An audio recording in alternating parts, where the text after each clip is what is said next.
Hello, welcome to my channel. और आज हम कर रहे हैं 24 सितंबर 2020 सेकंड शिफ्ट का क्वेश्चन पेपर। इससे पहले मैंने आपको 24 सितंबर 2020 फर्स्ट शिफ्ट का क्वेश्चन पेपर कराया था, पूरा का पूरा सॉल्व कराया है। 3 वीडियो हैं, अगर आपने नहीं देखे हैं तो मेरे चैनल पे जाकर देख सकते हैं। मैंने प्ले लिस्ट बना दी है, उसमें कंप्लीट सॉल्यूशन है, जिसमें क्या है कि DI भी और आपकी RC भी है। तो देखते हैं आज का फर्स्ट क्वेश्चन। अच्छा, फर्स्ट क्वेश्चन बताने से पहले मैं आपको एक इन्फॉर्मेशन देना चाहती हूँ कि मैं आपको 2021 के क्वेश्चन प्रोवाइड कर रही हूँ 10-10 करके। तो जो भी अभी मतलब आंसर की आई थी उसके अकॉर्डिंग मैं अभी आंसर दूंगी, और फिर उसके बाद जैसे ही फाइनल आंसर की आ जाएगी और रिजल्ट आ जाएगा तो मैं आपको पूरा का पूरा क्वेश्चन पेपर एक मतलब वीडियो में प्रोवाइड कर दूंगी। ठीक है, तो अभी हम 10-10 क्वेश्चन करके कर लेंगे, सो दैट क्या है कि आपकी जो स्टडी है वो कंटिन्यू रहे, और आपके है कि जो एग्ज़ाम हो चुके हैं उनसे क्या है कि मतलब गो थ्रू हो जाए। ठीक है, तो आपको पता चल जाएगा कि आपके पिछली बार क्या आया था, आपकी बार क्या आएगा, और जो हम क्वेश्चन पेपर कंटिन्यू कर रहे हैं वो कंटिन्यू करेंगे। फर्स्ट क्वेश्चन देखते हैं। TL model of teaching implies that, मतलब TL का मतलब होता है teaching learning model of teaching implies that teaching and learning are independent act. तो ये तो हमारा रॉन्ग हो जाएगा क्योंकि डिपेंडेंट एक्ट होता है वो। Teaching and learning are integrally related act, तो बिल्कुल सही है, हमारा सेकंड ऑप्शन राइट हो जाएगा। जो टीचिंग एंड लर्निंग होता है वो क्या है कि इंटीग्रली रिलेटेड एक्ट होता है। लर्निंग तो हो सकती है बिना टीचिंग के, टीचर के, क्योंकि क्या है कि एक लर्नर खुद से भी अगर एक हायर एजुकेशन का लर्नर है वो गूगल पे जाके सर्च कर सकता है, वहाँ से इन्फॉर्मेशन ले सकता है और लर्निंग कर सकता है। बट एक टीचर के लिए क्या है कि लर्नर का होना ज़रूरी है, इसलिए टीचर के लिए लर्नर का होना ज़रूरी है। इसलिए टीचिंग एंड लर्निंग एक्ट क्या है कि रिलेटेड एक्ट है। अगर लर्नर नहीं होगा, टीचर अगर लर्निंग नहीं करा रही है तो टीचर का कोई मतलब ही नहीं है, तो इसलिए हमारा सेकंड ऑप्शन राइट हो जाएगा। TL मॉडल का अर्थ है, तो TL मॉडल का अर्थ है कि ये दोनों एक दूसरे से अभिन्न रूप से संबंधित हैं, सेकंड ऑप्शन राइट हो जाएगा। शिक्षण और अधिगम निराश्रित कार्य, ये नहीं होगा, आश्रित है, तो यहाँ से हमारा सेकंड ऑप्शन राइट हो जाता है। सो ये हमारा क्या है कि यहाँ पर लर्नर के करेक्टरिस्टिक दिए हुए हैं, आपने देख रहे हैं लिस्ट दे रखी है, और यहाँ पर पूछा है कि आइडेंटिफाई करना है कि जो फील्ड इंडिपेंडेंट लर्नर्स होते हैं वो किससे एसोसिएट करते हैं, मतलब उनके जो करेक्टरिस्टिक्स होते हैं वो कौन कौन से होते हैं। तो फर्स्ट ऑप्शन है, ए ऑप्शन है हमारा, focuses on facts and principle. तो बिल्कुल सही है, क्योंकि जो लर्नर है वो खुद फोकस करेगा प्रिंसिपल और फैक्ट्स से, जब भी तो उसको आएगा, अदरवाइज वो दूसरों को बोल देगा कि प्रिंसिपल और फैक्ट्स पे फोकस करो तो आएगा। अगर आप अपने फ्रेंड से बोल दोगे कि ये प्रिंसिपल है, ये फैक्ट है, तू फोकस कर लो, तुम फोकस कर लो, तो क्या उसको समझ में आएगा या आपको समझ में आएगा? तो उसको समझ में आएगा, आपको समझ में नहीं आएगा, तो इसलिए ए हमारा राइट हो जाता है। Perceives global aspects of concept and material, मतलब ग्लोबल एस्पेक्ट के जो कंसेप्ट होते हैं, मटेरियल होते हैं, उसको वो समझता है, ये सही है? तो बिल्कुल गलत हो जाएगा, क्योंकि अगर वो ग्लोबल एस्पेक्ट के जो कंसेप्ट और मटेरियल है उसको अगर समझता है तो वो एक्सपर्ट है। ठीक है, और अभी यहाँ क्या बात हो रही है? लर्नर की बात हो रही है, इंडिपेंडेंट फील्ड की बात हो रही है, मतलब एक्सपर्ट तो वो हो ही नहीं सकता, वो लर्नर है, टीचर नहीं है, नहीं एक्सपर्ट है। तो लर्नर है, लर्निंग कर रहा है, ठीक है, लर्नर है, लर्निंग कर रहा है, तो उसके लिए क्या है कि एक एक्सपर्ट की ज़रूरत होगी जो उसको समझा सके, एक गाइडेंस की ज़रूरत होगी जो उसको मतलब गाइड कर सके, वो खुद से नहीं कर सकता है। तो यहाँ पर वो वाले बताने हैं जो वो खुद से कर सकता है, तो यहाँ पर बी वाला ऑप्शन हमारा क्या हो गया? एलिमिनेट हो जाएगा। तो बी हमारा एलिमिनेट हो गया और ए हमारा राइट है, तो थर्ड ऑप्शन हमारा यहाँ से हो जाता है। ठीक है, बाकी फिर भी देख लेते हैं बाकी सारे के सारे, सो दैट क्या है कि आपको क्लियर हो जाए। Prefers and likes to compete करने को वो क्या है, लाइक्स करता है, प्रीफर करता है, तो ये उसका इंडिपेंडेंट फील्ड वाला करेक्टरिस्टिक्स है, बिल्कुल है, क्योंकि वो क्या है कि खुद कर रहा है ये चीज़ें। ठीक है, सी हमारा राइट हो जाएगा, और सी हमारा राइट हो जाएगा। Can organise information by himself and herself, जो भी इंफॉर्मेशन है वो खुद कर रहा है, खुद ऑर्गेनाइज कर रहा है, ये सही हो जाएगा, बिल्कुल सही हो जाएगा। लाइक्स टू कोऑपरेट, दूसरों को कोऑपरेट करने के लिए लाइक, तो ये तो हमारा रॉन्ग हो जाएगा, क्योंकि दूसरों को अगर कोऑपरेट करेगा तो वो खुद भी दूसरों से कोऑपरेशन लेगा। ठीक है, तो वो क्या है कि दो का एक्ट होता है कोऑपरेट करने वाला, खुद का नहीं होता, अकेले का नहीं होता, तो इसलिए ई तो हमारा एलिमिनेट हो जाएगा, तो यहाँ से A, C and D right हो जाएगा।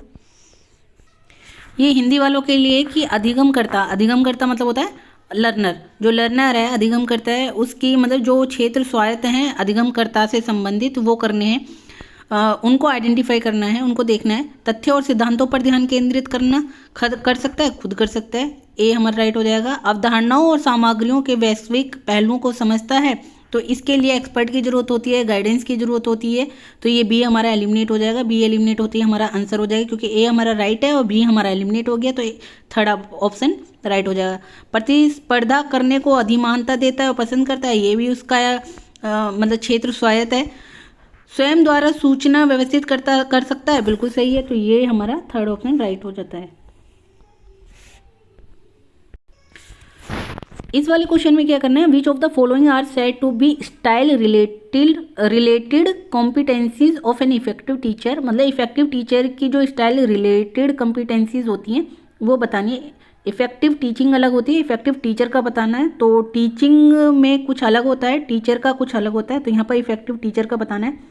Organise demeanour which means being orderly clear and in control. मतलब वो क्या है कि ऑर्गेनाइज कर रही है ताकि क्या है कि कंट्रोल कर सके, जो भी कंसेप्ट है उसको क्लियर कर सके, और ऑर्डरली मतलब जितने भी उसके प्लान है, जो भी लेसन प्लान वगैरह हैं उनको मतलब सही ढंग से कर सके, तो ये बिल्कुल सही है, बिल्कुल सही है। क्योंकि एक अगर लर्नर को वो कंसेप्ट क्लियर कर रही है तो इसका मतलब इफेक्टिव टीचर है, क्योंकि हमारा जो मोटिव होता है टीचर का वो यही होता है ना कि लर्नर को अच्छे से समझ में आए, उसका जो है डेवलपमेंट हो, तो हमारा ए ऑप्शन राइट हो जाएगा, बिल्कुल हो जाएगा, ए ऑप्शन राइट होती है, हमारा आंसर आ गया, फर्स्ट ऑप्शन है। अच्छा बी देखते हैं, literacy which implies general knowledge as well as good at reading and writing. अगर एक टीचर की नॉलेज जनरल नॉलेज अच्छी है, गुड मतलब उसकी हैंड राइटिंग अच्छी है, रीडिंग में अच्छी है, तो क्या वो इफेक्टिव टीचर होगी? बिल्कुल नहीं होगी। बिकॉज क्या कि एक पढ़ना और पढ़ाना दोनों अलग अलग चीज़ें हैं।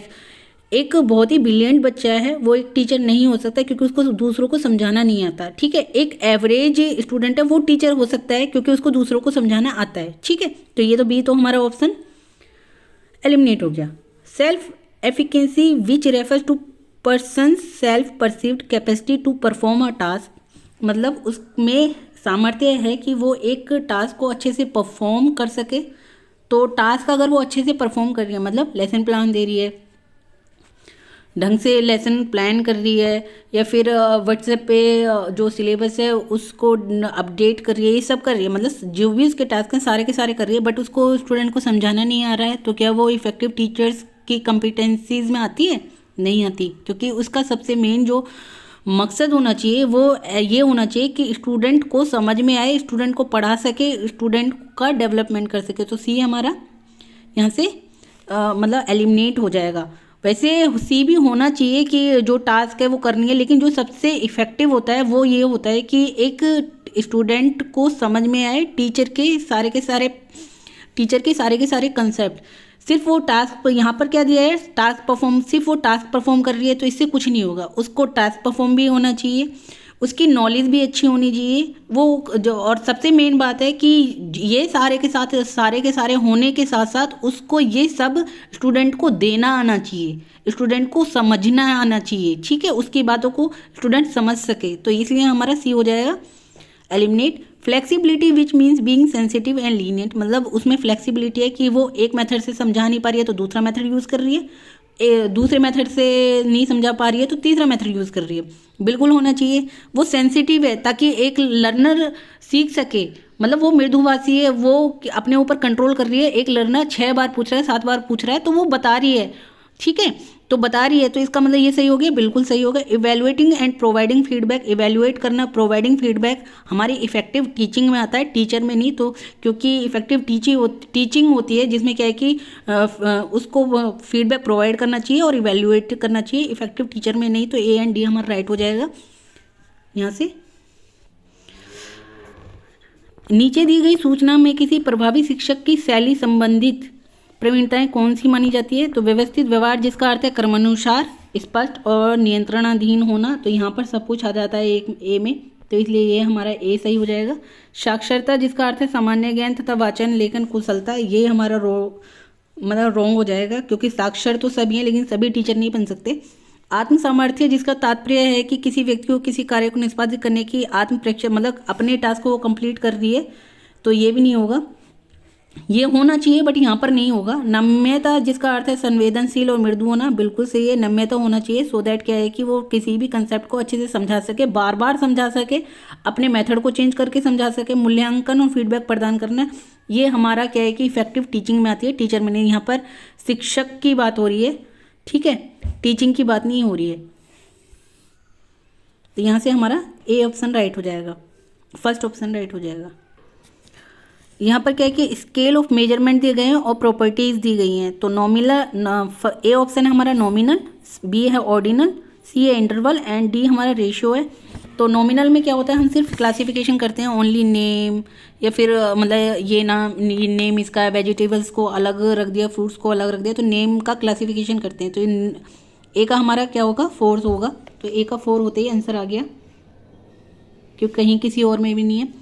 अच्छा, फिर आगे बढ़ते जाते हैं। ऑर्डिनल, ऑर्डिनल में ऑड का समझ में आ रहा है, ऑर्डर। तो ऑर्डिनल में ऑर्डर आना चाहिए, मतलब क्लासिफिकेशन भी होना चाहिए, ऑर्डर भी आना चाहिए, तो दोनों आने चाहिए। तो यहाँ से हमारा बी का 1 हो जाएगा। इंटरवल में क्या होता है, क्लासिफिकेशन होता है, ऑर्डर होता है और इक्वल यूनिट होती है, ठीक है। जो यूनिट्स है वो इक्वल होनी चाहिए, क्लासिफिकेशन होना चाहिए, ऑर्डर होना चाहिए, तीनों आते हैं ये इंटरवल में। तो सी का हमारा 2 हो जाएगा। और रेशियो में क्या है कि ओवरऑल होती है, उसमें एब्सोल्यूट 0 होती है और ये सारी चीज़ें भी होती है, मतलब उसमें एक चीज़ और ऐड हो जाती है, वो होती है एब्सोल्यूट 0। तो क्लासिफिकेशन होता है, ऑर्डर होता है, इक्वल यूनिट्स होती है और एब्सोल्यूट 0 होती है, ठीक है। तो यहाँ से हमारा 4th ऑप्शन राइट हो जाएगा। ये हिंदी वालों के लिए है कि सूची में मापनी के प्रकार दिए गए हैं, जबकि सूची 2 में उनकी विशेषताएं बताई गई है। तो नामिक क्या होता है, केवल वर्गीकरण आता है नामिक में, ठीक है, ए का 4 हो जाएगा, ठीक है। और वर्गीकरण और क्रम, क्रमिक में आता है, क्रम से याद रखिए, क्रमिक में क्रम आएगा ही आएगा, वर्गीकरण भी आएगा और क्रम भी आएगा, ठीक है। बी का 1 हो गया। अंतराल में वर्गीकरण, क्रम एंड समान इकाइयाँ आएगी, ठीक है। तो ये हमारा आएगा सी का 2 और डी का 3। अनुपात, अनुपात में हमारा मतलब शून्य आएगा, समान इकाई आएगी, क्रम आएगा, वर्गीकरण आएगा, ठीक है। तो यह हमारा क्या हो गया, 4 हो गया।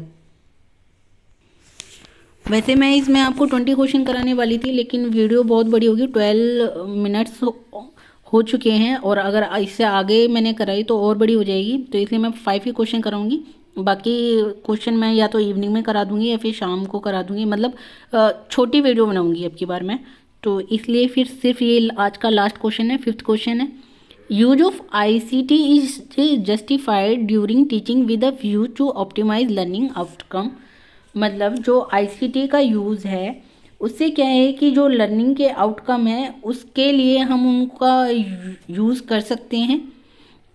ICT का यूज़ हम इसलिए कर सकते हैं कि लर्निंग आउटकम को ऑप्टिमाइज कर सके during teaching. Learning outcomes are contingent on use of ICT during teaching. मतलब कि जो लर्निंग आउटकम है वो ICT के ऊपर डिपेंड करता है, मतलब ICT के यूज़ पर डिपेंड करता है, ये बोल रहे हैं यहाँ पर सेकेंड रीज़न में। तो इसका जो आंसर होगा ए हमारा करेक्ट है, बट आर हमारा क्या है, रॉन्ग हो जाएगा, क्योंकि ICT अगर हम यूज़ नहीं करते तब भी लर्निंग कर सकते हैं और लर्निंग आउटकम आ सकता है। काफ़ी सारे बच्चे होते हैं सिर्फ बुक से ही पढ़ते हैं, उनको ना तो टीचर की ज़रूरत होती है, ना ही यूट्यूब की ज़रूरत होती है, ना ही किसी और प्लेटफॉर्म की ज़रूरत होती है, वो बुक से पढ़ के ही अपने मतलब जो भी उनका आउटकम है वो आ जाता है। तो इसलिए हमारा रीज़न रॉन्ग हो जाएगा, ठीक है। ये सही है कि ICT को यूज़ करके हम लर्निंग आउटकम ऑप्टिमाइज को मतलब ला सकते हैं, लेकिन ये सही नहीं है कि उसके बिना हम नहीं कर सकते, उसके बिना भी कर सकते हैं, ठीक है। तो हमारा ए ट्रू हो जाएगा और आर रॉन्ग, तो 3rd ऑप्शन राइट हो जाता है।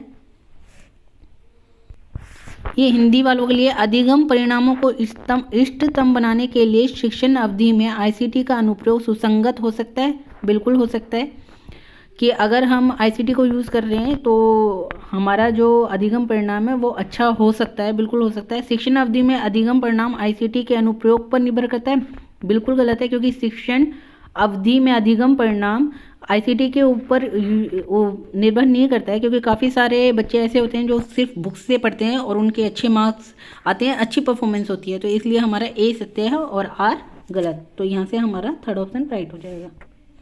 यहीं पे मैं अपनी वीडियो ख़त्म करती हूँ। आगे मैं ये वाला कंटिन्यू रखूँगी, क्वेश्चन पेपर 24 सितंबर 2020 की सेकंड शिफ्ट का। जल्द मिलेंगे। Thank you so much.